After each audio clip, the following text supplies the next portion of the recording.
വടക്കൻ പാരീസിലെ പോർട്ടഡില ചാപ്പലിൽ വെച്ചായിരുന്നു സായുധ സംഘം സൗദി രാജകുമാരന്റെ വാഹനവ്യൂഹത്തിലേക്ക് ഇരച്ചുകയറിയത്.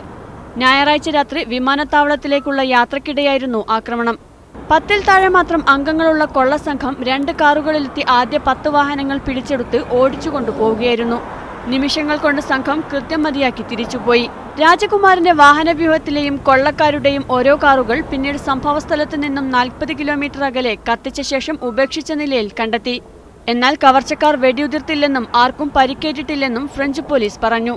കിഴക്കൻ യൂറോപ്പിൽ നിന്നുള്ളവരാണ് അക്രമികളെന്നാണ് പോലീസിന്റെ നിഗമനം. En ce qui me concerne, ça ressemble fortement à ces commandos d'Europe de l'Est que nous connaissons, qui sont souvent. ഫ്രാൻസിലെ സൗദി എംബസിയിലേക്കുള്ള പല നിർണായക രേഖകളും കൊള്ളയടിക്കപ്പെട്ടവയിൽപ്പെടും.